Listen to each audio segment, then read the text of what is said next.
Welcome back to my channel. So ఈరోజు మనము ఈ వీడియోలో ఇంటర్మీడియట్ ఫస్ట్ ఇయర్ వాటినీలోని చివరి చాప్టర్ అయినటువంటి 8th చాప్టర్ అయినటువంటి జీవవర్ణము పర్యావరణము అనేటువంటి ఈ చాప్టర్లో మనకి ఇక్కడ 8.8 అంటే మనకి టాపిక్స్ అని ఉన్నాయి. దాంట్లో మనకి చివరి టాపిక్ పర్యావరణము అంశాలు.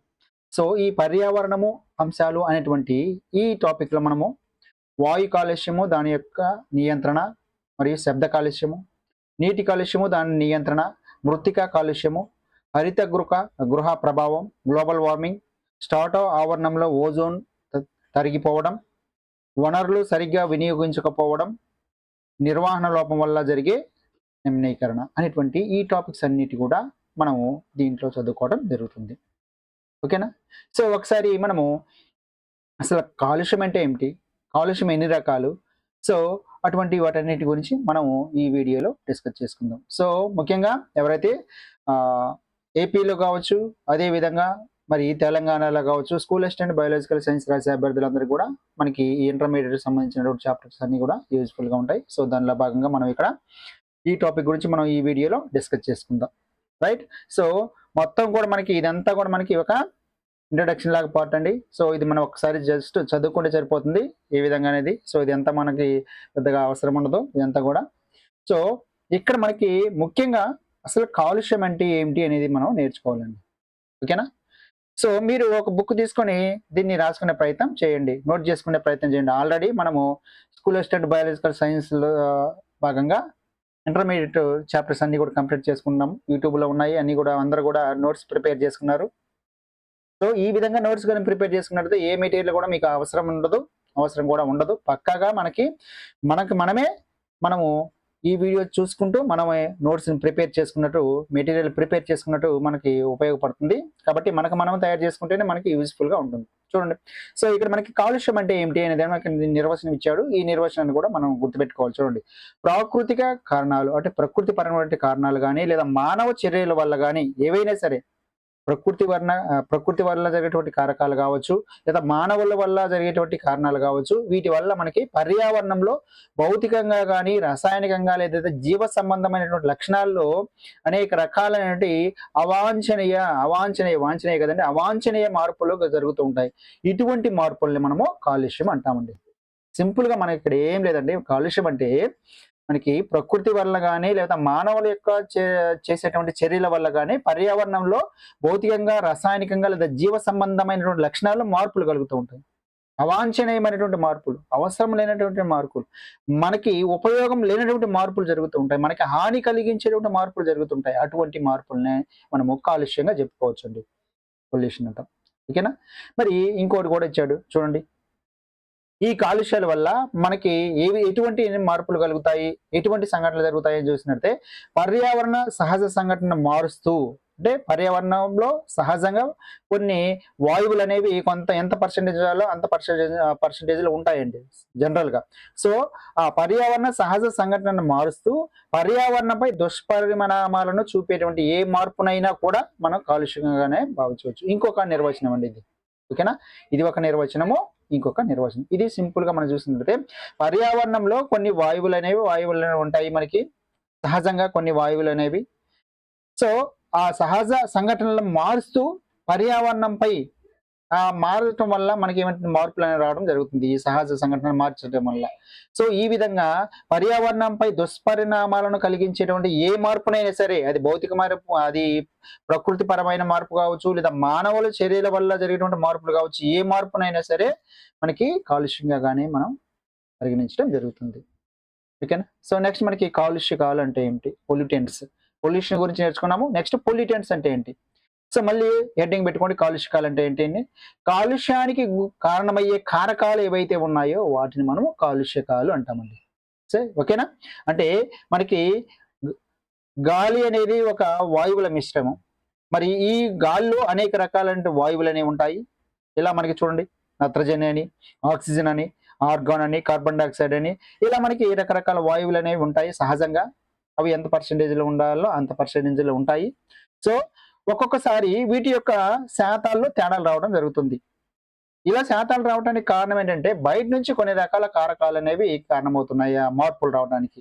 ఈ విధంగా ఆ కాలుష్యానికి లేదా అవి మార్పులు రావడానికి కారణమయ్యేటువంటి కారకాలు ఏవైతే ఉన్నాయో వాటిని మనం కాలుష్యకాలుగా కూడా చెప్పుకోవడం జరుగుతుంది. Okay, right. చూడండి, ఇప్పటి వరకు మనం కాలుష్యం అంటే ఏంటి నేర్చుకున్నాము, అదేవిధంగా కాలుష్యకాలు అంటే ఏంటి కూడా మనం నేర్చుకోవడం జరిగింది.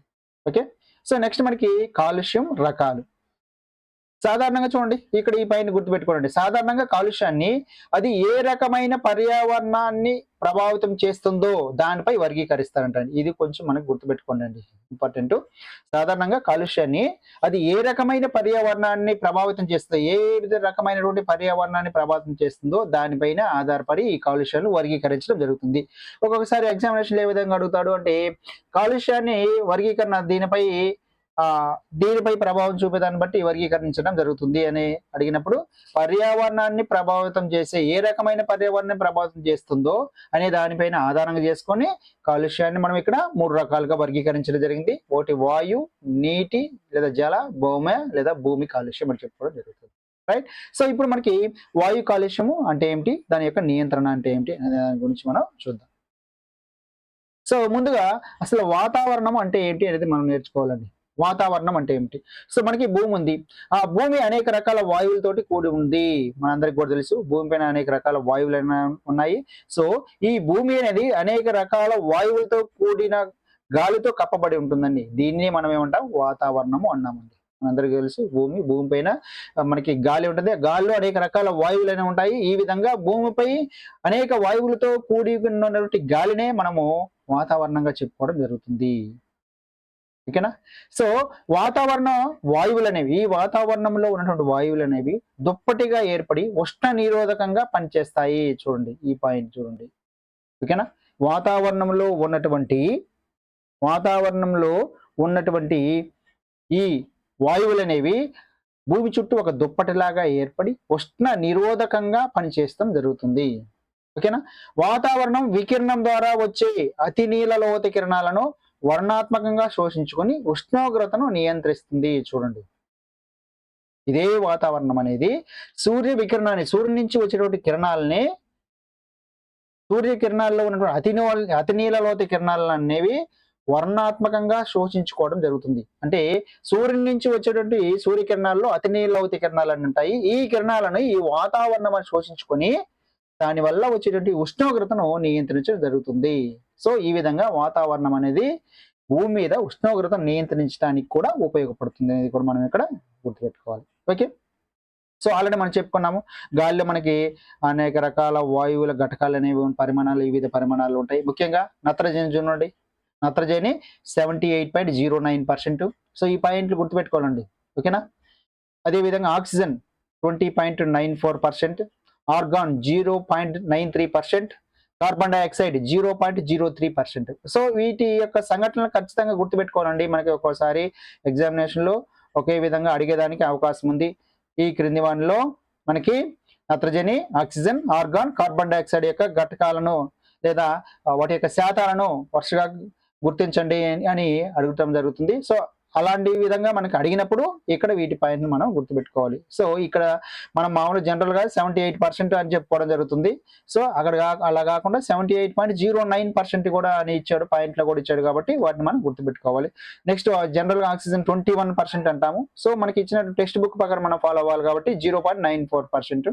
So carbon dioxide 0.03%. Okay, so organ, so ఇప్పటి వరకు మనం ఎక్కడ దీన్ని ఆర్గాన్ గురించి ఇంత పర్సెంటేజ్ కరెక్ట్ గా ఉంటుందని మనం ఇక్కడ చదవలేదు, కాబట్టి ఇక్కడ చూసినట్టు ఆర్గాన్ అనేది 0.93% అండ్ ఇయర్లీ 1% అనేది ఆర్గాన్ గా ఉంటుందని మనం ఇక్కడ చెప్పుకోవచ్చు. ఓకేనా? సో ఈ విధంగా వీటి యొక్క సంఘటనలు మనం గుర్తుపెట్టుకోవాలి. సో ఇదంతా కూడా మనకు తెలిసిందే, ఆక్సిజన్ లేకుండా భూమి మీద మనం జీవించలేము, ఏ జీవి కూడా జీవించలేదని మనకు తెలుసు. సో ఈ వాయు కాలుష్యకాలన్నీ కూడా కలిసి జీవులకు హాని కలిగిస్తాయి. అదే విధంగా చూడండి, పంటల పెరుగుదల, ఉత్పత్తిని కూడా తగ్గిస్తాయి. ఓకేనా? ఈ వాయు కాలుష్యాన్ని కలుగజేసేటువంటి కాలుష్యకాలు ఏవైతే ఉన్నాయో అవన్నీ కూడా జీవులకు హాని కలిగించడం జరుగుతుంది. వాటితో పాటుగా పంటల పెరుగుదలను, ఉత్పత్తిని తగ్గించడం జరుగుతుంది. అవే కాకుండా ఇటువంటి నష్టాలే కాకుండా ఈ వాయు కాలుష్యకాల వల్ల మనకి మానవులు, జంతువుల యొక్క శ్వాస వ్యవస్థకు హాని కలిగటం జరుగుతుందండి. మానవుల్లో కావచ్చు, జంతువుల్లో కావచ్చు, వాటిల్లో ఉన్నటువంటి శ్వాస వ్యవస్థకు అనేక రకాల వ్యాధులకు గురయ్యేదానికి అవకాశం ఉంటుంది. అదేవిధంగా కాలుష్యాల యొక్క సాంద్రత ఎక్కువైనా, దానికి గురయ్యేటువంటి అవధి ఎక్కువైనా జీవులలో చాలా దుష్ఫలితాలు ఉంటాయి. కాబట్టి కాలుష్యాల యొక్క సాంద్రత పెరిగినా, అంటే వాటి యొక్క పర్సంటేజ్ పెరిగినా ఏమవుతాయి, దాని యొక్క ప్రభావం అనేది జీవుల పైన ఎక్కువగా ఉండటం జరుగుతుంది. ఓకే, ఇది మనకి వాయు కాలుష్యం. వాయు కాలుష్యంలో మనకి ముఖ్యంగా వాతావరణం అంటే ఏంటో నేర్చుకున్నాము. ఈ వాతావరణం ఎందుకు ఉపయోగపడుతుంది భూమికి అనేది నేర్చుకున్నాము. ఈ వాతావరణంలో ఉన్నటువంటి గాలిలో మనకి ప్రధాన వాయువుల యొక్క ఘటకాల గురించి కూడా మనం నేర్చుకోవడం జరిగింది. రైట్. సో ఈ వాయు కాలుష్యకాల వల్ల వచ్చేటువంటి వివిధ రకాలైనటువంటి నష్టాలు కూడా మనం ఈ పారాగ్రాఫ్ లో నేర్చుకోవడం జరిగింది. సో ఇవన్నీ కూడా మనం ఒక నోట్బుక్ లో నోట్ చేసుకుంటూ ఉన్నట్లయితే మనకి అదే ఆటోమేటిక్ గా మనకి మెటీరియల్ తయారవుతుందండి. ఎక్కడి నుంచి బయట నుంచి కొనుక్కోవాల్సిన అవసరమే లేదు. ఎందుకు అవసరమే ఉంది మనకి చెప్పండి. ఓకేనా, రైట్. నెక్స్ట్, ఈ వాయు కాలుష్యకాలు ఏవైతే ఉన్నాయో ఆ వాయు కాలుష్యకాలను మనకి ఒక 3-4 రకాలుగా విభజించడం జరిగిందండి. ముఖ్యంగా మనకి దీంట్లో కార్బన్ డైఆక్సైడ్ చూడండి, ఇక్కడ నుంచి మనకి కొంచెం ఎగ్జామినేషన్ లో అడిగేదానికి అవకాశం ఉంది. కార్బన్ మోనాక్సైడ్ ప్రధానంగా ఈ కార్బన్ మోనాక్సైడ్ ని చూడండి ఏ విధంగా ఉత్పత్తి అవుతుందంటే అసంపూర్తిగా మండించిన శిలాజ ఇంధనాలు. ఓకే, అసంపూర్తిగా అంటే పూర్తిగా కాకుండా అసంపూర్తిగా కొంచెంగా ఈ శిలాజ ఇంధనాలను మనం మండించడం వల్ల మనకి ఈ కార్బన్ మోనాక్సైడ్ అనేది విడుదలవటం జరుగుతుందండి. సో అసంపూర్తిగా ఈ కార్బన్ మనకి శిలాజ ఇంధనాలు ఎక్కడ మండిస్తామంటే వాహనాల్లో మండించడం జరుగుతుంది. చూడండి, పెద్ద పెద్ద నగరాలు కానీ పట్టణాల్లో కానీ ఆ వాహనాల నుంచి మనకి ముఖ్యంగా విడుదలైనటువంటి కాలుష్యకాలు ఏంటి, వాయు కాలుష్యకాలు కార్బన్ మోనాక్సైడ్ అనేది విడుదలవుతుందండి. కాబట్టి అసంపూర్తిగా ఈ శిలాజ ఇంధనాలను అంటే పెట్రోల్, వాహనాలు అంటే మనకి పెట్రోల్ డీజిల్ కావాలి. వీటిని మనకి అసంపూర్తిగా మండించడం వల్ల ఈ పెద్ద పెద్ద నగరాల్లో కావచ్చు పట్టణాల్లో కావచ్చు వాహనాల సంఖ్య అనేది ఎక్కువగా ఉంటుంది కాబట్టి, ట్రాఫిక్ ఎక్కువ ఉంటుంది కాబట్టి ఆ వాహనాల నుంచి విడుదలైనటువంటి కాలుష్యకాల్లో ముఖ్యంగా కార్బన్ మోనాక్సైడ్ అనేది ఎక్కువగా ఉంటుంది. ఓకేనా, దీంతో పాటుగా వాహనాల నుంచి, అదేవిధంగా ఫ్యాక్టరీల నుంచి వెళ్ళేటువంటి పొగ, పవర్ ప్లాంట్స్ నుంచి విడుదలైనటువంటి ఉద్గారాలు, అడవులను తగలబెట్టడం, వంట చెరుకు తగలబెట్టడం లాంటి కారణాలు కూడా కార్బన్ మోనాక్సైడ్ విడుదలకు కారణమవుతున్నాయండి. సో ఇవన్నీ కూడా మనం రాసుకోవాలి. కార్బన్ మోనాక్సైడ్ దేని వల్ల విడుదలవుతుంది ఒక పాయింట్. ఓకే, రెండో పాయింట్ మనకి ముఖ్యంగా పెద్ద పెద్ద నగరాలు పట్టణాల్లో వాహనాల నుంచి విడుదలైనటువంటి పొగలో మనకి కార్బన్ మోనాక్సైడ్ ఉంటుంది. దీంతో పాటుగా వాహనాల నుంచి, ఫ్యాక్టరీల నుంచి వెలువడే పొగ, పవర్ ప్లాంట్స్ నుంచి విడుదలైనటువంటి ఉద్గారాల నుంచి, అడవులు తగలబెట్టడం వల్ల, వంట చెరుకు తగలబెట్టడం వల్ల, ఇలాంటి కారణాల వల్ల కార్బన్ మోనాక్సైడ్ అనేది విడుదలవుతుంది. ఓకే, మరి ఏంటి విడుదలైతే మనకి కార్బన్ మోనాక్సైడ్ గాలిలోకి విడుదలడం వల్ల వచ్చేటువంటి నష్టం ఏంటంటే ముఖ్యంగా మనకు మానవుల్లో ఈ కార్బన్ మోనాక్సైడ్ ఎక్కువగా పీల్చుకోవడం వల్ల మన రక్తంలో ఉన్నటువంటి హీమోగ్లోబిన్ తోటి ఇది బంధకాన్ని ఏర్పరచుకోవడం జరుగుతుందండి, బాండింగ్ ఏర్పరచుకోవడం జరుగుతుంది. సో ఈ విధంగా కార్బన్ మోనాక్సైడ్ అనేది హిమోగ్లోబిన్ తోటి బంధం ఏర్పడటం వల్ల మనకి ఆక్సిజన్ రవాణాలో తీవ్రమైనటువంటి ప్రభావం అంటే తీవ్రమైన ఇబ్బంది కలగటం జరుగుతుంది. సో మనందరూ తెలుసు రెడ్ బ్లడ్ సెల్స్ హిమోగ్లోబిన్ ఉంటుంది. హిమోగ్లోబిన్ అనేది ఆక్సిజన్ అదేవిధంగా కార్బన్ డైఆక్సైడ్ రవాణాకు ఉపయోగపడటం జరుగుతుంది. ఎప్పుడైతే ఈ కార్బన్ మోనాక్సైడ్ ఎక్కువగా మనం పీల్చుకోవడం వల్ల ఇది రక్తంలో ఉన్నటువంటి హిమోగ్లోబిన్ తో బంధాన్ని ఏర్పరచుకోవడం వల్ల ఈ హిమోగ్లోబిన్ అనేది ఆక్సిజన్ రవాణాలో మనకి తీవ్రమైన ప్రభావం చూపుతుంది. అందువల్ల ఆక్సిజన్ రవాణా అనేది మన శరీరంలో వివిధ రకాల అవయవాల్లో ఉన్నటువంటి కణాలకు రవాణాలో తీవ్ర అంతరాయం కలుగుతుంది. దాని ఫలితంగా మనకి తక్కువ గాఢతలో కానీ కార్బన్ మోనాక్సైడ్ కానీ హిమోగ్లోబిన్ తో బంధం ఏర్పరచుకున్నట్లయితే చిన్న తలనొప్పి రావడం, లేదా మసక బారిన దృష్టి సరిగా కనిపించకపోవడం లాంటి ప్రభావాలు కలుగుతాయి. లేదా ఇది ఎక్కువ గాఢతలో ఎక్కువ సంవత్సరాలు అలానే మనం కార్బన్ మోనాక్సైడ్ తో కూడుకున్నటువంటి కాలుష్యం ఉన్నటువంటి గాలిని పీల్చడం వల్ల ఎక్కువ గాఢతలో ఉండటం వల్ల మనకి చివరికి కోమాకు దారితీసి చివరికి మరణం సంభవించేదానికి కూడా అవకాశం అనేది ఉంటుంది. ఓకేనా, సో ఇదంతా కూడా మనకి కార్బన్ మోనాక్సైడ్ వల్ల కలిగేటువంటి మనకి ఫలితాలు. ఓకేనా, సో నెక్స్ట్ కార్బన్ డైఆక్సైడ్. రెండవ వాయు కాలుష్యకాలలో మనకి carbon monoxide, carbon dioxide. So ముఖ్యంగా చూడండి, ఇది గ్లోబల్ వార్మింగ్ కు ముఖ్య కాలుష్య కారకం అండి. ఓకేనా, గ్లోబల్ వార్మింగ్ కావడానికి ముఖ్యమైనటువంటి కాలుష్య కారకం ఏది అని అడుగుతుండే, సింపుల్ గా అడుగుతుంటే ఇక్కడ క్వశ్చన్స్ ఏం మనకి 6th నుంచి 10th క్లాస్ వరకు ఉండే ట్విస్ట్లు ఏం చేయడు, జస్ట్ మనకి ఇక్కడ సింపుల్ గా క్వశ్చన్స్ అడుగుతుంటారు. మీరు కావాలంటే ఒకసారి ప్రీవియస్ ఎగ్జామినేషన్ లో జరిగినటువంటి పేపర్ని ఒకసారి చూడండి, చాలా సింపుల్ గా అడుగుతున్నాడు. కాకపోతే మనము ఇలా లైన్ టు లైన్ చదువుకొని నోట్స్ ప్రిపేర్ చేసుకున్నట్లయితే ఈజీగా అర్థమవుతుందండి. ఓకే. ఇక్కడ ఇబ్బంది ఏం లేదు, బాధపడాల్సిన అవసరం లేదు. ఎందుకంటే మనము దీనంతా చదవడానికి కొంచెం బోర్‌గా ఫీల్ అవుతాం. ఇదంతా చదవాలనా, ఇవన్నీ బుక్స్ అన్నీ కూడా చదవాలనా అటువంటి ఫీలింగ్ రావడం జరుగుతుంది. సో, అలాంటి ఫీలింగ్ వచ్చినట్టయితే మనం ఏ బుక్ కూడా చదవలేము. ఇష్టంగా చదవాలి, కష్టంగా కాదు. ఓకేనా? సో, కార్బన్ డయాక్సైడ్, ముఖ్యంగా ఈ కార్బన్ డయాక్సైడ్ గ్లోబల్ వార్మింగ్‌కి ముఖ్యమైనటువంటి కాలుష్య కారకం. ఓకే. ఇది ఒక పాయింట్. నెక్స్ట్ మనకి ఆల్రెడీ మనకు తెలుసు, కిరణజన్య సంయోగక్రియలో భాగంగా కార్బన్ డయాక్సైడ్ మొక్కలు వినియోగించుకుంటాయి. శ్వాసక్రియలో భాగంగా జీవులు కార్బన్ డయాక్సైడ్ విడుదల చేస్తాయని మనందరికీ కూడా తెలుసు. సో, దీంతో పాటుగా ఇక్కడ చూడండి ఈ పాయింట్. ఇక్కడ కార్బన్ డయాక్సైడ్ అనేది ఏ కారణాల వల్ల విడుదలవుతుంది? వేగంగా పెరిగిపోతున్న పట్టణీకరణ వల్ల, వాహనాల వల్ల, విమానాల వల్ల, విద్యుత్ ప్లాంట్స్ వల్ల, గాసోలిన్ లాంటి శిలాజ ఇంధనాన్ని మన్నించడం వంటి మానవ చర్యల వల్ల మనకి కార్బన్ డయాక్సైడ్ విడుదలవుతుందండి. గాసోలిన్ విన్నారా? ఎప్పుడైనా పేరు విన్నారండి? గాసోలిన్. ఓకేనా? గాసోలిన్ అంటే ఏం లేదండి, పెట్రోల్ని మనం పెట్రోల్ని ఎక్స్ట్రాక్ట్ చేసేటటువంటి క్రమంలో భాగంగా మనకి ఒక బై ప్రొడక్ట్ గా ఈ గాసోలిన్ అనేది ఉత్పత్తి అవుతుందండి. ఓకేనా? గాసోలిన్ అనేది. సో, ఇది కూడా మనకి ఒక శిలాజ ఇంధనంగా మనం చెప్పుకోవచ్చు. ఈ గాసోలిన్ ని శిలాజ ఇంధనంగా మండించడం అటువంటి చర్యల వల్ల మనకి కార్బన్ డయాక్సైడ్ అనేది విడుదలవుతుంది. దీనివల్ల ఎక్కువగా కార్బన్ డయాక్సైడ్ ఎక్కువగా విడుదలైనట్లయితే గ్లోబల్ వార్మింగ్ కి కారణమవుతుందండి. ఓకే. నెక్స్ట్ మూడవది సల్ఫర్ డయాక్సైడ్, SO2. ఇది ప్రధానంగా శిలాజ ఇంధనాన్ని మండించడం ద్వారా ఉత్పత్తి అవుతుందండి.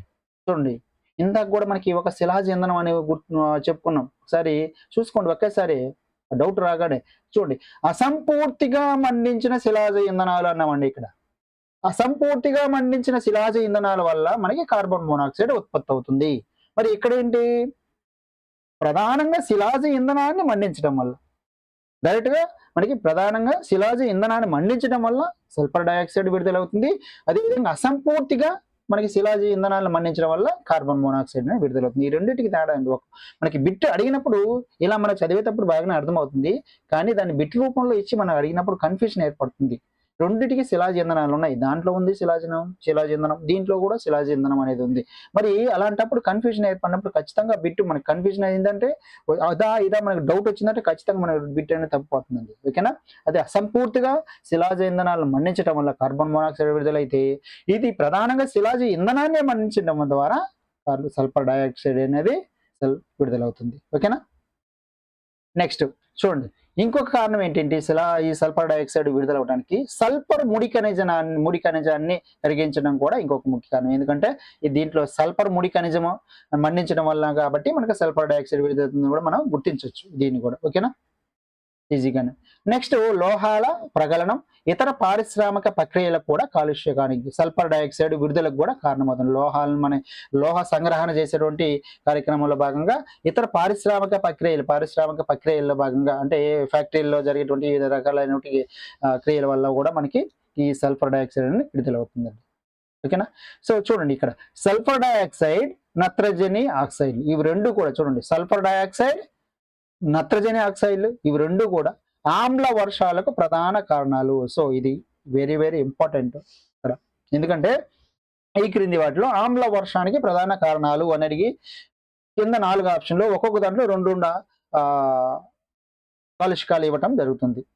ఓకేనా? కాబట్టి ఇక్కడ చూడండి, సల్ఫర్ డయాక్సైడ్ మరియు నత్రజని ఆక్సైడ్, ఇవి రెండు కూడా ఆమ్ల వర్షానికి ప్రధానమైనటువంటి కారణాలుగా చెప్పడం చేస్తారు. సల్ఫర్ డయాక్సైడ్, నత్రజని ఆక్సైడ్ లేదా నైట్రోజన్ ఆక్సైడ్లు అనేవి. రైట్? సో వీటి వల్ల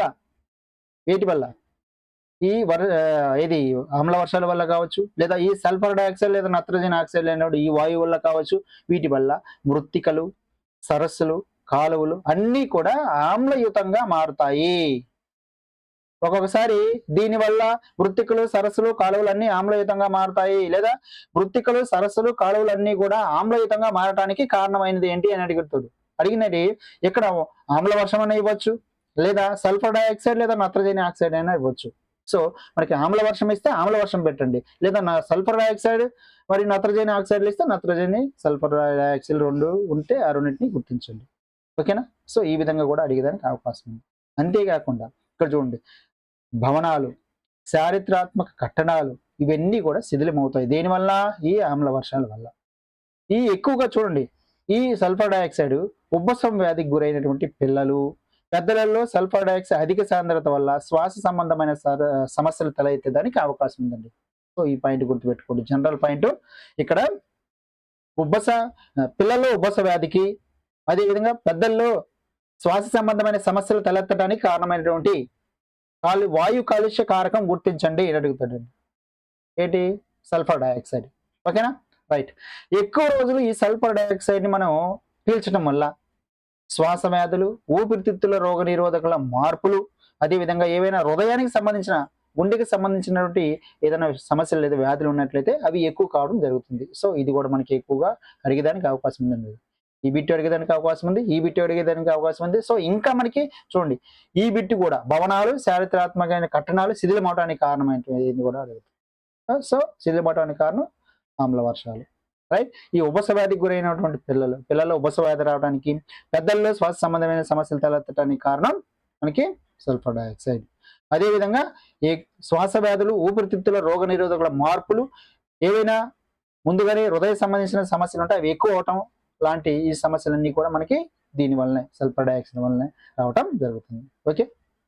నెక్స్ట్ చూడండి, ఇక్కడ సల్ఫర్ డయాక్సైడ్ కాలుష్యాన్ని నియంత్రించడానికి, అంటే ఈ నియంత్రించే దానిలో భాగంగా ఈ సల్ఫర్ డయాక్సైడ్ ని కాలుష్యాన్ని నియంత్రించే దానిలో భాగంగా మనకి బయటికి వచ్చేటువంటి ఉద్గారాలు ఏవైతే ఉన్నాయో వాటిని ఈ స్క్రబ్బర్ల ద్వారా, చూడండి స్క్రబ్బర్ ఇది గుర్తుపెట్టుకోండి, స్క్రబ్బర్ల ద్వారా వడబోయాలి. సో ఇది కూడా అడిగేదానికి చాలా ఎక్కువగా మనకి ఆస్కారం ఉంది ఎగ్జామినర్కి. ఓకేనా? సో స్క్రబ్బర్లు అనమాట, ఈ పేరు గుర్తుపెట్టుకోండి. చూడండి, ఎక్కువగా ఏ విధంగా అడుగుతారంటే స్క్రబ్బర్ల ద్వారా ఈ వాయు కాలుష్యకాన్ని మనం నియంత్రించవచ్చు అని అడిగినప్పుడు సల్ఫర్ డయాక్సైడ్, లేదా సల్ఫర్ డయాక్సైడ్ కాలుష్యాన్ని నియంత్రించడానికి దాని నుంచి వచ్చేటువంటి ఉద్గారాలను మనం వడపోయడానికి ఉపయోగించేటువంటి పరికరం ఏంటి అని కూడా స్క్రబ్బర్లు అంటారు. ఓకేనా? అసలు స్క్రబ్బర్లు అంటే ఏంటి చూడండి, ఉద్గారక వాయువు ఏదైతే ఉందో, బయటకు వచ్చేటువంటి వాయువు ఏదైతే ఉందో ఆ వాయువుల్లో వచ్చే మలినాలను శుద్ధపరిచేటువంటి పరికరాలను మనం స్క్రబ్బర్లు అంటామండి. ఓకేనా?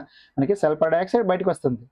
చూడండి, ఇది మనకి మలిన గాలి ఇక్కడ నుంచి ఈ విధంగా దీంట్లోకి స్క్రబ్బర్లోకి పంపించేస్తారు. స్క్రబ్బర్లో పంపించగానే ఇక్కడ మనకి చూడండి సున్నం, అదేవిధంగా నీరుతో కలిపినటువంటి మిశ్రమం ఉంటుంది. దీంట్లో మనకి ఇది కరిగిపోయి ఇక్కడ ఇది శుభ్రమైన గాలి బయటకు వచ్చేస్తుంది. అదేవిధంగా పార్టికులేటెడ్ పరిచినటువంటి ఏదైతే పదార్థాలు ఉన్నాయో అవన్నీ కూడా మలిన పదార్థాలన్నీ కూడా కిందికి రావడం జరుగుతుంది.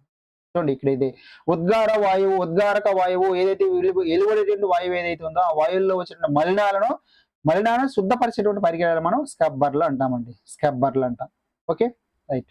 సో ఇప్పటి వరకు మనం చూసినట్లయితే కార్బన్ మోనాక్సైడ్ గురించి నేర్చుకున్నాము, కార్బన్ డయాక్సైడ్ గురించి నేర్చుకున్నాము, అదేవిధంగా సల్ఫర్ డయాక్సైడ్ గురించి నేర్చుకోవడం జరిగింది. సో చివరిగా నైట్రోజన్ ఆక్సైడ్, నెక్స్ట్ అదేవిధంగా ఏరోసాల్స్ అనేటువంటి ఇంకొక పదార్థాలు, రేణుయుత పదార్థాలు వీటన్నిటి నేర్చుకున్నట్లయితే మనకి ఈ వాయు కాలుష్యకాల గురించి మనం పూర్తిగా కంప్లీట్గా కంప్లీట్ అవుతుంది. రైట్. చూడండి, నైట్రోజన్ ఆక్సైడ్లు చూడండి ముఖ్యమైన ప్రాథమిక కాలుష్యకాలుగా పరిగణించడం జరుగుతుంది. ప్రైమరీ, సెకండరీ కాలుష్య కారకాలు అని 2 రకాలు ఉంటాయి. సో ఆల్రెడీ మనం ప్రీవియస్ వీడియోలో కావచ్చు, అదేవిధంగా మనం కాలుష్యకాలు, ప్రైమరీ కాలుష్యకాలు అంటే ఏంటి, సెకండరీ కాలుష్యకాలు అంటే ఏంటి మనం నేర్చుకోవడం జరిగింది. సో నైట్రోజన్ ఆక్సైడ్లు అనేవి గుర్తుపెట్టుకోండి కాలుష్య కారకాలు. ఏ కాలుష్య కారకాలు? ప్రాథమిక కాలుష్య కారకాలు అండి. ఓకేనా? సో ముఖ్యంగా ఈ నైట్రోజన్ ఆక్సైడ్లు అనేవి ఆటోమొబైల్ ఉద్గారాల ద్వారా విడుదలవుతాయి. చూడండి, నైట్రోజన్ ఆక్సైడ్లు దేని నుంచి విడుదలవుతాయి అంటే ఆటోమొబైల్. ఓకేనా? ఆటోమొబైల్ నుంచి విడుదలయ్యేటువంటి ఆ ఉద్గారాలు ఏవైతే ఉన్నాయో వాటి నుంచి నైట్రోజన్ ఆక్సైడ్లు విడుదలవుతాయి. సో నైట్రోజన్ ఆక్సైడ్ వాయు కాలుష్యం మానవులకు, జంతువులకే కాకుండా మొక్కలకు కూడా హాని చేయటం జరుగుతుంది. ఈ నైట్రోజన్ ఆక్సైడ్ వల్ల కలిగినటువంటి వాయు కాలుష్యం అనేది మానవులకు, జంతువులకే కాకుండా మొక్కలలో కూడా వివిధ రకాల వ్యాధులు కలగడానికి కారణమవుతుందండి. సో ఇక్కడ క్వశ్చన్ ఏ విధంగా అడుగుతాడు అంటే, దీని వల్ల కలిగేటువంటి వాయు కాలుష్యం వల్ల, లేదా ఈ కాలుష్యం వల్ల కలిగేటువంటి వాయు కాలుష్యం వల్ల మానవులకు, జంతువులకే కాకుండా మొక్కలకు కూడా హాని కలుగుతుంది అని అన్నప్పుడు నైట్రోజన్ ఆక్సైడ్. ఓకేనా? నైట్రోజన్ ఆక్సైడ్ కాలుష్యం అనేది ఆమ్ల వర్షానికి, కాంతి రసాయన పొగమంచు ఏర్పడటానికి కారణమవుతుంది. చూడండి, ఇది వెరీ వెరీ ఇంపార్టెంట్. ఈ నైట్రోజన్ ఆక్సైడ్ కాలుష్యం అనేది ఆమ్ల వర్షానికి, కాంతి రసాయన పొగమంచు ఏర్పడటానికి కారణమవుతుందండి. సో ఇది వెరీ వెరీ ఇంపార్టెంట్ అండి. ఈ పాయింట్ నోట్ చేసుకోండి. ఖచ్చితంగా మనకి ఎగ్జామినర్ ఇక్కడ అడిగేదానికి ఎక్కువ స్కోప్ అనేది ఉంది. నైట్రోజన్ ఆక్సైడ్ అయినటువంటి నైట్రోజన్ ఆక్సైడ్ వల్ల కాలుష్యం అనేది దేనికి ఏర్పడటానికి కారణమవుతుందంటే ఆమ్ల వర్షానికి, అదేవిధంగా కాంతి రసాయన పొగమంచు. సో నెక్స్ట్ వచ్చింది పారాగ్రాఫ్ లో కాంతి రసాయన పొగమంచు అంటే ఏంటి. సో ఈ ఆమ్ల వర్షానికి, కాంతి రసాయన పొగమంచు ఏర్పడడానికి కారణమైనటువంటి కాలుష్యం ఏంటంటే నైట్రోజన్ ఆక్సైడ్ కాలుష్యం. ఓకేనా. ఇంకొక వెరీ వెరీ ఇంపార్టెంట్ ఇక్కడ చూడండి, నెక్రోటిక్ స్పాట్స్ అంటాము, కణజాల క్షయ మచ్చలు అంటాము. కణజాల క్షయ మచ్చలు ఈ నైట్రోజన్ ఆక్సైడ్ ప్రభావం వల్ల మొక్కల్లోని ఆకుల పైభాగంలో కణజాల క్షయ మచ్చలు, అంటే ఆకుల పైభాగంలో కణజాలాలన్నీ కూడా క్షీణించిపోయి అక్కడ మచ్చలు అనేవి ఏర్పడటం జరుగుతుంది. దీన్ని నెక్రోటిక్ స్పాట్స్ అంటాము. ఓకేనా. మొక్కల యొక్క ఆకులలో నెక్రోటిక్ స్పాట్స్ ఏర్పడటానికి కారణమైనటువంటి ఏంటి అని అడగచ్చు, నైట్రోజన్ ఆక్సైడ్. లేదా దీని యొక్క ప్రభావం వల్ల మొక్కల్లోని ఆకులపై కణజాల క్షయ మచ్చలు ఏర్పడతాయి అని కూడా అడగచ్చు. ఏదైనా సరే మనకు నైట్రోజన్ ఆక్సైడ్ అంటే నైట్రోజన్ ఆక్సైడ్ వల్ల మనకి ఈ నెక్రోటిక్ స్పాట్స్ అనేవి ఏర్పడతాయి. దాని ప్రభావం వల్ల మనకి ఏమవుతుంది, కణజాల క్షయం, ఆకులపై కణజాలాన్ని మరణించడం వల్ల, అవన్నీ చనిపోవటం వల్ల మనకి ఆటోమేటిక్గా మనకి ఏం తగ్గుతుంది, అక్కడ మనకి పత్రహారితం తగ్గిపోతుంది. దాని ఫలితంగా కిరణజన్య సమయక్రియ తగ్గిపోతుంది. కిరణజన్య సమయక్రియ తగ్గిపోవడం వల్ల ఉత్పత్తి కూడా తగ్గుతుంది. కాబట్టి దీని వల్ల మనకి పంట పొలాల్లో ఏంటి ఉత్పత్తి కూడా తగ్గుతుందండి. పంట పొలాల్లో ఉత్పత్తి కూడా తగ్గటానికి కారణం ఏంటంటే ఇక్కడ దేని ప్రభావం వల్ల అంటే నైట్రోజన్ ఆక్సైడ్ యొక్క ప్రభావం వల్ల.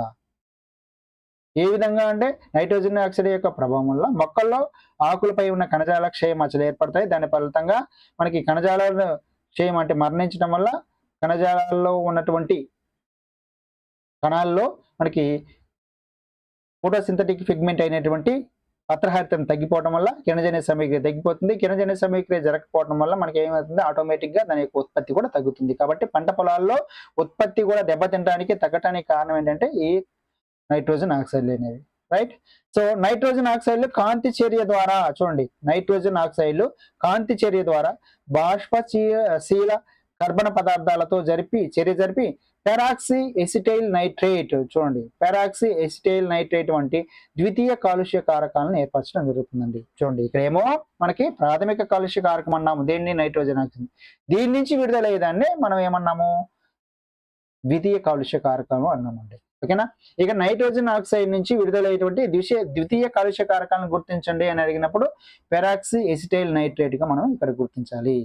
లేదా నైట్రోజన్ ఆక్సైడ్ నుంచి విడుదలయ్యేటువంటి ద్వితీయ కాలుష్య కారకం గుర్తించండి అని కూడా అడిగేదానికి అవకాశం ఉంది. కాబట్టి ఈ నైట్రోజన్ ఆక్సైడ్లు అనేవి దేని ద్వారా, కాంతి చర్య ద్వారా కర్బన పదార్థాలతో చర్య జరుపుతాయండి. కాంతి చర్య ద్వారా కర్బన పదార్థాలతో చర్య జరిపి పెరాక్సీ ఎసిటైల్ నైట్రేట్ ని పదార్థాన్ని కాలుష్య కారకాలని విడుదల చేయడం జరుగుతుంది. ఈ కాలుష్యకాలు అనేవి ద్వితీయ కాలుష్య కారకాలుగా మనం గుర్తించడం జరుగుతుంది. ఓకేనా. ఇవి ప్రత్యేకంగా కాంతి రసాయన పొగమంచులు ఉంటాయి. దేంట్లో ఉంటాయి అంటే ఇవి పెరాక్సీ ఎసిటైల్ నైట్రేట్ అనేవి కాంతి రసాయన పొగమంచు, స్మోక్ అన్నాం కదా ఇందాక, మనం చెప్పుకున్నాం కదా, కాంతి రసాయన పొగమంచు అనేవి దీంట్లో మనకి పెరాక్సీ ఎసిటైల్ నైట్రేట్లు అనేవి ఉంటాయండి. సో ఇవి చూడండి, ఈ కాంతి రసాయన పొగమంచు వల్ల మనకి శ్వాసనాళానికి, కళ్ళకు తీవ్రమైనటువంటి మంట కలిగించడం జరుగుతుంది. చూడండి, ఇది కూడా ఇంపార్టెంట్. శ్వాసనాళానికి, కళ్ళకు తీవ్రమైన మంట కలిగజేసేటువంటి ఏంటి అని అడగచ్చు, కాంతి రసాయన పొగమంచు గుర్తించాలి. ఓకేనా. సో ఇక్కడ చూడండి, మనకి ఒక కొంచెం జూమ్ చేస్తాను, అందుకు కనిపించకపోతే ఒకసారి. రైట్, చూడండి, పరిశ్రమల నుంచి వెలువడేటువంటి కొన్ని పర్టిక్యులేటెడ్ సూక్ష్మ రేణువులు లాంటి వాయు కాలుష్య కారకాలను తీసివేయడానికి ఉపయోగించే పరికరాన్ని మనం చెప్పుకున్నాం స్క్రబ్బర్లు అన్నాం. అలాంటి మనం నేర్చుకున్నాం స్క్రబ్బర్లు అంటే. సో ఆమ్ల వాయువులు తటస్థీకరించడానికి, శుభ్రం చేయడానికి, కాలుష్యాన్ని విడుదల చేసే గొట్టాల్లోకి పొడి రియేజెంట్లను పంపే వ్యవస్థనే స్క్రబ్బర్లు అంటామండి. చూడండి, ఇదొక బిట్టు, ఇదొక బిట్ అండి. సో దీన్ని మనం ఒక్కొక్కసారి స్కిప్ చేస్తుంటాము. సో ఇలాంటి ఏరియా నుంచి కూడా క్వశ్చన్స్ అడిగేదానికి అవకాశం ఉంది. చూడు, ఆమ్ల వాయువులను తటస్థీకరించడానికి, శుభ్రం చేయడానికి, కాలుష్యాన్ని విడుదల చేసే గొట్టాల్లోనికి మనం పొడి రియేజెంట్లను కలిపేటువంటి వ్యవస్థ ఏదైతే ఉందో దాన్నే స్క్రబ్బర్లు అంటామని. ఈ స్క్రబ్బర్లు అనేవి ఎక్కువగా చూడండి, ఈ స్క్రబ్బర్లు ఎక్కువగా సున్నపరాయి సున్నపరాయిని ఉపయోగించడం, సున్నపరాయి తెట్టును ఉపయోగించడం జరుగుతుంది. సున్నపరాయి స్లర్రీ అన్నాం చూడండి, స్లర్రీ, SLURRY, స్లర్రీ అంటాం. ఓకేనా? ఈ స్క్రబ్బర్లో మనకి దేన్ని ఎక్కువగా పొడి రియేజెంట్లుగా ఉపయోగిస్తామంటే సున్నపరాయి స్లర్రీని ఉపయోగించడం జరుగుతుంది, లేదా సున్నపరాయి తెట్టును ఉపయోగించడం జరుగుతుందండి. ఇప్పుడు ఆల్రెడీ మనం చెప్పుకున్నాం, ఆల్రెడీ చూడండి ఇక్కడ నీరు ప్లస్ సున్నం, ఈ రెండింటిని కలిపితే మనకి సున్నపరాయి తెట్టు అనేది ఏర్పడుతుంది. ఓకేనా? సో ఈ విధంగా ఈ స్క్రబ్బర్లో ఉన్నటువంటి స్క్రబ్బర్ల ద్వారా మనకి వాయువుల్ని తటస్థీకరి శుభ్రం చేసి బయటికి వదలటం జరుగుతుంది. ఓకేనా? ఇక్కడ చూడండి సున్నప్రాయ స్లర్రీ అన్నామండి. స్లర్రీ అంటే ఏంటంటే సిమెంటు. చూడండి, స్లర్రీ అంటే సిమెంటు, బూడిద, ఈ రెండింటిని మనకి దేంతో కలుపుతాం? నీటిలో కలపగా వచ్చేటువంటి పల్చటి కరగని పదార్థ మిశ్రమాన్ని మనం స్లర్రీ అంటామండి. చూడండి ఏమేమి ఉన్నాయి స్లర్రీలు అంటే?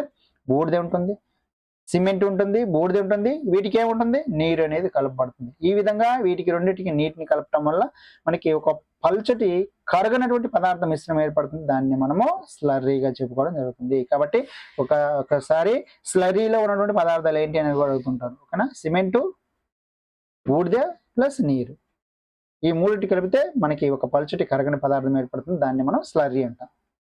సో చూడండి ఇక్కడ స్క్రబ్బర్లు ఎందుకు వాడతామని గుర్తుపెట్టుకోవాలి. అదేవిధంగా స్క్రబ్బర్లు ఎక్కువగా మనం ఏం వాడతామని గుర్తుపెట్టుకోవాలి. స్లర్రీ అంటే ఏంటి, స్లర్రీలో ఏ పదార్థాలు ఉంటాయి అనేది కూడా మనం గుర్తుపెట్టుకోవాలి. రైట్?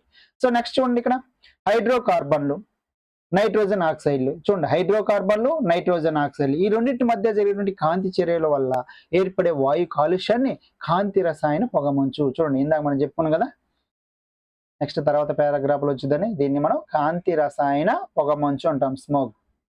దీనివల్ల దేటి వల్ల జరిగేటువంటి కాంతి చర్య వల్ల మనకి వాయు కాలుష్యాన్ని కలిగజేసినటువంటి కాంతి రసాయన పొగమంచు ఏర్పడుతుంది అంటే హైడ్రోకార్బన్లు, నైట్రోజన్ ఆక్సైడ్లు. చూడండి హైడ్రోకార్బన్లు, నైట్రోజన్ ఆక్సైడ్ల మధ్య జరిగినటువంటి కాంతి చర్యల వల్ల ఏర్పడేటువంటి వాయు కాలుష్యాన్ని మనము కాంతి రసాయన పొగమంచు అంటామండి. కాంతి రసాయన పొగమంచు. ఈ కాంతి రసాయన పొగమంచు అనేది చూడండి ఇందాక చెప్పుకున్నాం మనం, వాయునాళ క్షోభ్యత అంటే వాయునాళాలకు సంబంధించిన వ్యాధి, కళ్ళకు తీవ్ర మంటను కలుగజేసి హాని కలిగించడం జరుగుతుంది. ఆల్రెడీ మనం ప్రీవియస్ పారాగ్రాఫ్ లో మనం డిస్కస్ చేసుకున్నాం. చూడండి ప్రత్యేకంగా కాంతి రసాయన పొగమంచుని ఏర్పరుస్తాయని చెప్పుకున్నాము. దీంట్లో ఇది శ్వాసనాళానికి కళ్ళకు తీవ్రమైన మంటను కలుగజేస్తాయని కూడా చెప్పుకున్నాం. ఏది? కాంతి రసాయన పొగమంచు అనేది. రైట్? చివరిగా చూడండి ఇక్కడ మనకి రేణు రూప పదార్థాలు లేదా ఏరోసోల్స్ అంటాము, ఐదోది. సో ఆల్రెడీ మనం carbon monoxide, carbon dioxide, sulphur dioxide, nitrogen oxide. ఓకేనా? నెక్స్ట్ అదేవిధంగా ఏరోసాల్స్ అంటాం. ఈ 5 కూడా మనకి వాయు కాలుష్య కారకాలండి. వీటన్నిటి గురించి 4 గురించి డిస్కస్ చేస్తాం. ఇప్పుడు ఏరోసాల్స్ ఉంటాం. వాయువులు లేదా ద్రవాల్లో తేలియాడేటువంటి ఘన పదార్థాల రేణువుల్ని మనం రేణు పదార్థాలు అంటామండి. చూడండి ఏంటి రేణు పదార్థాలు అంటే? వాయువులో కావచ్చు, ద్రవాల్లో కావచ్చు, వీటిల్లో తేలియాడుతుంటాం ఉంటాయి. తేలిగ్గా ఉండి తేలియాడేటువంటి ఘన పదార్థ రేణువులని మనం రేణు రూప పదార్థాలు లేదా ఏరోసోల్స్ అంటాం. ఈ రేణువులు లేదా ద్రవ బిందువులు అనేవి వాయువులు అన్ని కలిసి ఏర్పడే మిశ్రమాన్ని ఏరోసోల్స్ అంటాం. ఏరోసోల్స్. ఓకేనా? చూడండి ఏవైతే మనకి వాయువులు ద్రవాల్లో తేలియాడే ఘన పదార్థ రేణువులు ఏవైతే ఉన్నాయో అవన్నీ కూడా వాయువులతో కలిసిపోయి మనకి ఏర్పడేటువంటి మిశ్రమం ఏదైతే ఉందో దాన్ని మనం ఏరోసాల్స్ అన్నాము. వాయువుల్లో విక్షేపణం చెందిన కొల్లాయిడ్ రేణువుల వ్యవస్థ. ఏరోసాల్స్ అంటే ఏంటంటే వాయువులో విక్షేపణం చెందినటువంటి విక్షేపణ అంటే డిస్పర్స్, ఇలా డివైడ్ అవటం, వాయువులో డివైడ్ అయినటువంటి కొల్లాయిడ్ రేణువుల వ్యవస్థని మనము ఏరోసాల్స్ అంటామండి. ఓకేనా? నెక్స్ట్ చూడండి శిలాజ ఇంధనాన్ని మండించడం. శిలాజ ఇంధనం పెట్రోల్, డీజిల్ లాంటి పదార్థాలు మండించడం, థర్మల్ విద్యుత్ ప్లాంట్లలో ఏర్పడే బూడిద, అడవులు తగలబెట్టడం, సిమెంట్ కర్మాగారాలు, ఆస్బెస్టాస్, మైనింగ్ మరియు తయారీ యూనిట్లు, స్పిన్నింగ్, జిన్నింగ్ మిల్స్ మొదలైనటువంటి ఈ వాటి నుంచి మనకు ప్రధానంగా ఈ రేణు పదార్థ కాలుష్యాలు అనేవి ఏర్పడుతున్నాయి. ఇవే మూలాలుగా మనం చెప్పుకోవడం జరుగుతుందండి. సో వీటన్నిటి నుంచి మనకి ఈ రేణు రూప పదార్థాలు అనేవి విడుదలవుతాయి. ఓకేనా? మనకి చూడండి సిపి అన్నాం, సిపి. ఓకేనా? సెంట్రల్ పొల్యూషన్ కంట్రోల్ బోర్డు అంటాము. సో కేంద్ర కాలుష్య నియంత్రణ బోర్డు. దీని ప్రకారం, దీని యొక్క సూచన ప్రకారం 2.5 మైక్రోమీటర్స్ గుర్తుపెట్టుకోండి. 2.5 మైక్రోమీటర్స్, 2.5 మైక్రోమీటర్లు లేదా అంతకంటే తక్కువ, ఎక్కువ కదండి, 2.5 మైక్రోమీటర్లు లేదా అంతకంటే తక్కువ వ్యాసార్థం ఉన్నటువంటి రేణువులు ఏవైతే ఉన్నాయో, రేణు రూప పదార్థాలు ఏవైతే ఉన్నాయో అవి మానవుడికి కానీ అదేవిధంగా ఇతర గాలి పీల్చే జంతువులకు కానీ చాలా హానికరం అండి. ఎందుకంటే చాలా తక్కువ వ్యాసార్థంలో ఉంటాయి కాబట్టి అవన్నీ డైరెక్ట్గా మనకి ఏమవుతున్నాయి, ఊపిరితిత్తులకు చేరుకోవడం జరుగుతుంది. చూడండి, డైరెక్ట్గా అవి ఏం చేస్తున్నాయి, ఊపిరితిత్తుల లోపల వరకు చేరుకుని ఊపిరితిత్తుల సామర్థ్యాన్ని తగ్గించేసి మనకి అనేక రకాలైనటువంటి వ్యాధులను కలుగజేయడం జరుగుతుంది. ముఖ్యంగా ఉబ్బసం ఎక్కువ అవుతుంది. గుండె లేదా ఊపిరితిత్తుల సమస్యలు ఉన్నవారు ఎవరైతే తొందరగా చనిపోతారు ఈ ఎక్కువగా పీల్చుకోవడం వల్ల, ఈ రేణు రూప కాలుష్యాలని. అదేవిధంగా దీర్ఘకాల బ్రాంకైటిస్, లయ తప్పిన హృదయ స్పందనలు మొదలైనవన్నీ కూడా మనకి దీని యొక్క ప్రభావం వల్ల కలగటం జరుగుతుందండి. సో వీటన్నిటిని కూడా మనం గుర్తుపెట్టుకోవాలి. దీర్ఘకాల బ్రాంకైటిస్, లయ తప్పిన హృదయ స్పందనలు మొదలైనవన్నీ దీని వలన సంభవిస్తాయి. అదేవిధంగా ఉబ్బసం ఎక్కువ అవుతుంది. ఊపిరితిత్తుల సమస్యలు ఉన్నవారు, గుండె సమస్యలు ఉన్న వాళ్ళు కూడా తొందరగా చనిపోయేందుకు కూడా అవకాశం అనేది ఉంటుంది. ఓకే, చివరిగా మనం చూసుకున్నట్లయితే చూడండి, థర్మల్ విద్యుత్ ఫ్యాక్టరీలు ఉన్నాయి, మనందరికీ తెలుసు.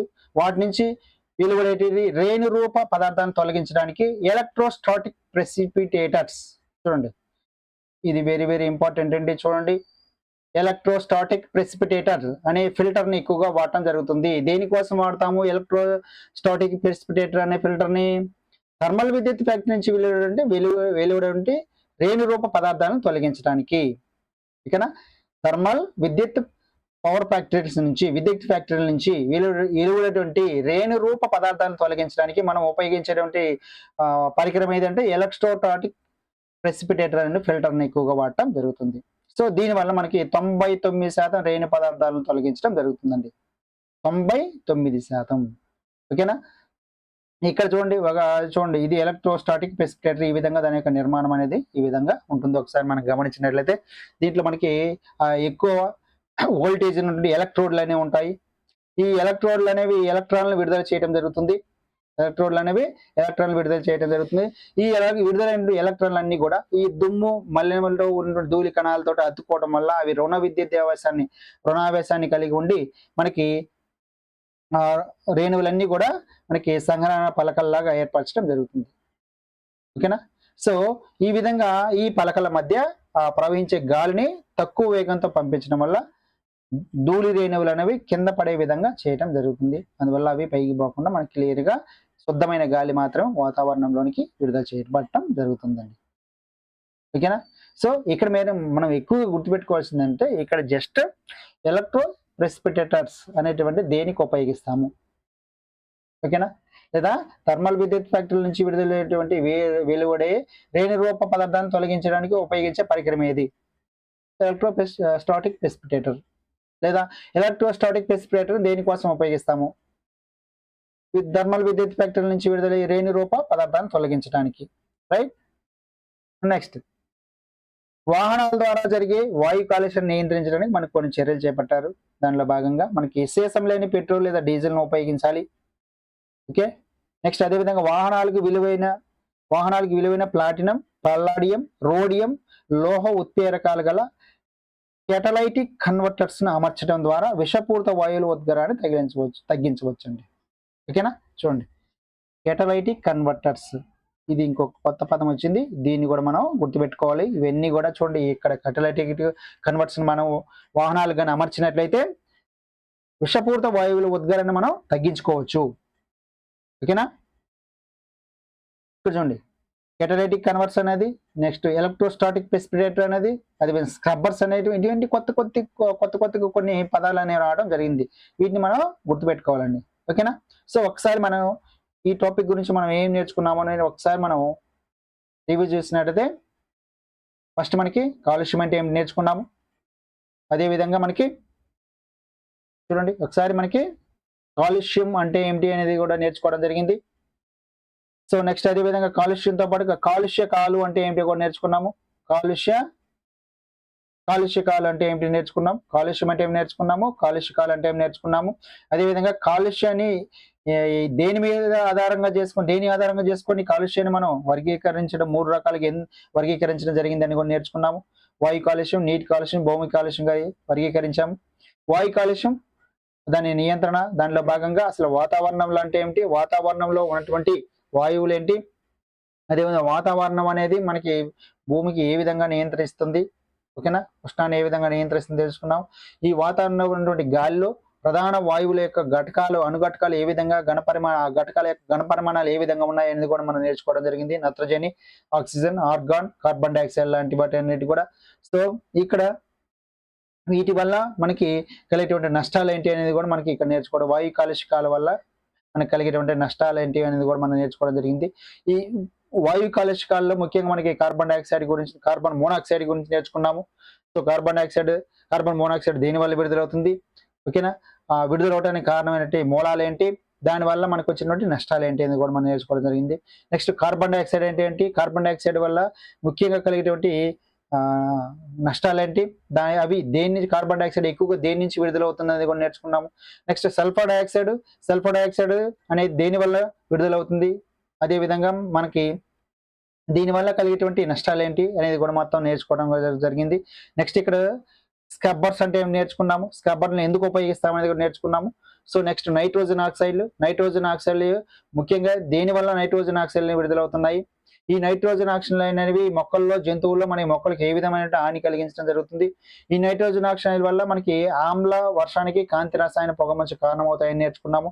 దీనివల్ల వచ్చేటువంటి మనకి ఎఫెక్ట్స్ ఏంటి, అదేవిధంగా మొక్కల్లో ఈ నైట్రోజన్ ఆక్సైడ్ వల్ల కణజాల క్షయ మచ్చలు, నెక్రోటిక్ స్పాట్స్ అనేవి ఏర్పడతాయి.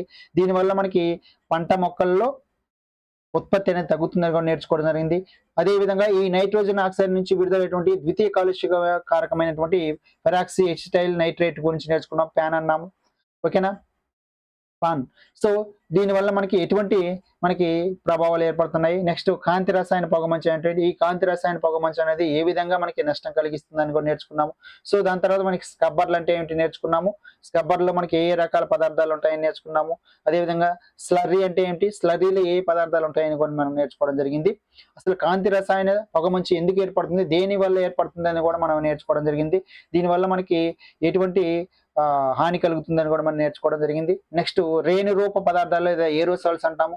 ఇది మనకి రేణు రూప పదార్థాలు దేని నుంచి విడుదలవుతున్నాయి, ఏరోసాల్స్ అంటే ఏమిటి, ముఖ్యంగా ఈ రేణు రూప పదార్థాల కాలుష్యానికి మూలాలైనటువంటి మూలాల గురించి కూడా మనం నేర్చుకోవడం జరిగింది. అదేవిధంగా సిపిసిబి ప్రకారం 2.5 మైక్రోమీటర్ల అంతకంటే తక్కువ సామర్థ్యం ఉన్నటువంటి రేణువులు మానవుడికి అదేవిధంగా ఇతర జంతువులకు హాని కలుగుతుందని కూడా మనం నేర్చుకోవడం జరిగింది. నెక్స్ట్ మనకి ఇక్కడ చూడనైతే ఉబ్బసం వ్యాధి ఎక్కువ అవటానికి, గుండె ఊపిరితిత్తు సమస్యలను వారు తొందరగా చనిపోవడానికి, దీర్ఘకాల బ్రాంకైటిస్, లయ తప్పిన హృదయ స్పందనలు మొదలైనటువంటి ఎఫెక్ట్స్ అన్ని కూడా మనకి ఈ రేణు రూప పదార్థాలకు కారణమవుతున్నాయని కూడా మనం నేర్చుకోవడం జరిగింది. నెక్స్ట్ ఇక్కడ చూడండి ఎలక్ట్రోస్టాటిక్ ప్రెసిపిటేటర్స్ అంటే ఏంటి, దీన్ని దేనికి ఉపయోగిస్తారు, అదేవిధంగా మనకి కెటలైటిక్ కన్వర్ట్స్ అంటే ఏంటి, దీన్ని కూడా మనం దేన్ని తగ్గించడానికి ఉపయోగించడం జరుగుతుంది అనేది కూడా మనం నేర్చుకోవడం జరిగింది. సో ఇప్పటి వరకు నేర్చుకున్న వాయు కాలుష్య కారకాల గురించి మనం నేర్చుకోవడం జరిగింది. సో నెక్స్ట్ వీడియోలో మనకి శబ్ద కాలుష్యం ఆ శబ్ద కాలుష్యానికి గల కారణాలు, దాని యొక్క నియంత్రణ చర్యలు ఏంటి అనేది నెక్స్ట్ వీడియోలో చూద్దాం. సో ఇప్పటి వరకు మనం చూసినట్లయితే దీనికి సంబంధించి ఒక టెస్ట్ కూడా ఓన్లీ ఇప్పుడు మనం ఏదైతే ఈ వీడియోలో చెప్పుకున్నామో ఆ వీడియోకి సంబంధించినటువంటి టెస్ట్ ఒక 15 బిట్లతో టెస్ట్ మేము తయారు చేస్తున్నాం. దానికి సంబంధించినటువంటి టెస్ట్ కూడా మన యొక్క ఎస్ఏ బయాలజీ టెస్ట్ సిరీస్లో అప్లోడ్ చేస్తున్నాము. దానికి సంబంధించి క్వశ్చన్స్ కూడా ఉన్నాయి, ఒకసారి క్వశ్చన్స్ కూడా గమనించండి. సో ఇప్పటికే మనకి చాలా వీడియో లెంత్ ఎక్కువైనట్టుంది, ఒకసారి గమనించినట్లయితే రైట్ ఓకే, ఇబ్బంది లేదు. ఒక 5 minutes లో మనకు మనకి క్వశ్చన్స్ ఆన్సర్ చేసే ప్రయత్నం చేద్దాం. ఎందుకంటే ఇప్పుడే నేర్చుకున్నాం కదా, ఇప్పుడే మీరు నోట్ చేసుకున్నారు కాబట్టి వెంటనే మీకు ఆన్సర్ కూడా తెలిసేదానికి అవకాశం ఉంది. ఆన్సర్ పెట్టేసుకోండి. చూడండి ఫస్ట్ బిట్ మనం చూసినట్లయితే కాంతి రసాయన పొగమంచు వీటి మధ్య జరిగే కాంతి చర్యల వల్ల ఏర్పడుతుంది. హైడ్రోకార్బన్ లో nitrogen oxide carbon monoxide, hydrocarbon లో నైట్రోజన్ కార్బన్ డైఆక్సైడ్. ఓకే, మీరు ఆన్సర్ రాసి పెట్టుకోండి. వెంటనే నేను చివరిన మీకు ఆన్సర్ చెప్తాను. సో ఎంతవరకు మీరు నేను చెప్పింది మీకు అర్థమవుతుంది, ఎంతవరకు మీరు ఫాలో అయ్యారు, ఎంతవరకు మీరు రీచ్ అయ్యారనేది మీకు అర్థమవుతుందండి. సో నెక్స్ట్ రెండో క్వశ్చన్ చూడండి.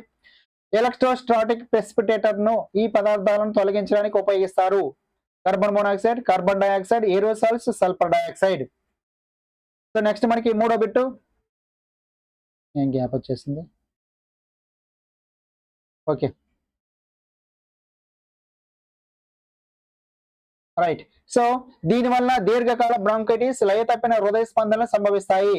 Carbon dioxide, carbon monoxide, nitrogen dioxide, aerosols. వీటికి వెళ్ళిపోతాయి ఎందుకంటే మనం ఇప్పుడే కదా చెప్పుకుంది. సో శిలాజ ఇంధనాలను అసంపూర్తిగా మండించడం వల్ల ఉత్పత్తి అయ్యే వాయువు carbon monoxide, carbon dioxide, sulphur dioxide, nitrogen oxide. Global warming కు ముఖ్య కాలుష్య కారకం sulphur dioxide, carbon dioxide, aerosols, nitrogen oxide. Questions చాలా ఈజీగా ఉన్నాయి కదా, చూద్దాం ఎంతవరకు మీరు పెట్టగలిగారు అనేది. పట్టణీకరణ, వాహనాలు, విమానాలు, విద్యుత్ ప్లాంట్స్, గ్యాసోలిన్ వంటి వాటిని మండించడం వల్ల వెలువడే వాయువు carbon monoxide, carbon dioxide, aerosols, రేణు రూప పదార్థాలు. ప్రధానంగా శిలాజ ఇంధనాలను మండించడం ద్వారా ఉత్పత్తి అయ్యే వాయువు carbon monoxide, carbon dioxide, sulphur dioxide, nitrogen oxide. So చాలా మంది కూడా మన వీడియోస్ చూడగానే ముందు అసలు ఈ వీడియో ఎంత లెంత్ ఉందనేది చూస్తారండి. ఒక మనకి ఫీలింగ్ అనేది 10 నిమిషాలు ఉందా, లేకపోతే 20 నిమిషాలు ఉందా, 30 నిమిషాలు ఉందా, 40 నిమిషాలు ఉందా, ఇలా మనకి ఆ వీడియో ఓపెన్ చేసి ఎంత టైం ఉందని మనం చూసుకోవడం జరుగుతుంది. 40 మినిట్స్ ఉందనుకోండి, ఈ 40 మినిట్స్ మొత్తం చూసేటువంటి ఓపిక లేక వీళ్ళు వెంటనే స్కిప్ చేసుకుంటూ అక్కడక్కడ చూసుకుంటూ ఏం చెప్తున్నారు, ఎక్కడ ఏం చెప్పాడు అలా ఒక 40 నిమిషాల వీడియోను కనీసం ఒక 10 నిమిషాలు కూడా చూడరండి. ఓకేనా, చూడండి ఆ వీడియో 40 నిమిషాల వీడియోలో ఏం చెప్పకుండా ఆ 40 నిమిషాల వీడియో ఎలా ఉంటుంది, ఏదో ఉంటుంది కదా, మనకి సంబంధించిన మ్యాటర్ అనేది ఉంటుంది కదా, కంటెంట్ అనేది ఉంటుంది కదా. మరి ఆ కంటెంట్ అంతా మీరు మిస్ అయినట్టే కదా. ఆ కంటెంట్ నుంచి మనకి బిట్ వచ్చింది అనుకోండి, మిస్ అయిపోయినట్టే కదా. ఆలోచించండి. ఓకేనా. సో లెంత్ ఎంత ఎక్కువ ఉంటే అంత మంచిది, అంత కంటెంట్ మనకు కవర్ అవుతుంది, అంత కంటెంట్ మన గ్రిప్లోకి వస్తుంది. ఓకేనా. కాబట్టి వీడియో లెంత్ని చూసి ఎప్పుడు కూడా మీరు అమ్మో ఇంత ఎక్కువగా ఉంది, దీన్ని మొత్తం మనం చూడాలని ఇప్పుడు మనం చూడలేము అనేటువంటి కాన్సెప్ట్ మన మైండ్లోకి రాకూడదు. అలా వచ్చిందంటే ఖచ్చితంగా స్కిప్ చేస్తున్నాం. రైట్. చూడండి, మృత్తికలు, సరస్సులు, కాలువలు ఆమ్లయుతంగా మారడానికి కారణం aerosols, sulphur dioxide, carbon dioxide, aerosols, carbon monoxide, carbon dioxide, sulphur dioxide, carbon dioxide. Okay. చూడండి, ఏరోసాల్స్ అంటే మృత్తికలు, సరస్సులు, కాలువలు ఆమ్లయుతంగా మారడానికి కారణం ఆల్రెడీ మనం ఇందాక డిస్కస్ చేసుకున్నాం కదా. సో వీటిల్లో 9 శ్వాసకోశ వ్యాధులు, ఊపిరితిత్తుల రోగ నిరోధకతల మార్పులు, హృదయ సంబంధిత రోగాలు ఎక్కువ అవడం వంటి సమస్యలు దీనివల్ల ఏర్పడతాయి. Sulphur dioxide, carbon monoxide, carbon dioxide, nitrogen oxide. So next question number 10. Automobile ఉద్గారాల ద్వారా వెలువడే వాయువు sulphur dioxide, nitrogen oxide, carbon monoxide, రేణు రూప పదార్థాలు. So question number 11. ఆమ్ల వర్షానికి కాంతి రసాయన పొగమంచు కారణం sulphur dioxide, nitrogen oxide, carbon monoxide, carbon dioxide. 12. మొక్కల ఆకులలో కణజాల క్షయమచ్చలు, నెక్రోటిక్ స్పాట్స్ అంటాం, రావడానికి కారణం nitrogen oxide, sulphur dioxide, nitrogen, carbon monoxide. పంట పొలాల్లో ఉత్పత్తి తగ్గుదల కారణం nitrogen oxide, sulphur dioxide, carbon monoxide, రేణు రూప పదార్థాలు.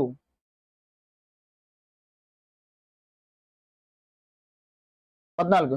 పెరాక్సీ ఎసిటైల్ నైట్రేట్ లాంటి ద్వితీయ కాలుష్య కారకాలు విడుదలకు కారణం sulphur dioxide, carbon dioxide, nitrogen oxide మరియు కార్బన్ డయాక్సైడ్. చూడండి 15. చూడండి, స్లర్రీ అనగా సిమెంట్ మరియు బూడిద మరియు నీరు, సిమెంట్ మరియు బూడిద, సిమెంట్ మరియు నీరు, అదేవిధంగా సున్నం, సిమెంట్ మరియు నీరు. చూడండి 15 బిట్లు అయిపోయి. ఈ 15 బిట్లకు సంబంధించినటువంటి ఆన్సర్లన్నీ మీరు నోట్ చేసుకున్నారు కదా. ఇప్పుడు నేను మీకు దానికి సంబంధించినటువంటి మీకు విడుదల చేస్తాను. ఆ కీ చూసి మీరు ఎంతవరకు ఎన్ని కరెక్ట్ పెట్టగలిగారు అనేది మీకే అర్థమవుతుంది. ఒకసారి చూడండి. నేను చెప్పేదానికన్నా మీరే వెరిఫై చేసుకోండి. దీనికి సంబంధించిన కీ చూపిస్తాను. ఓకే.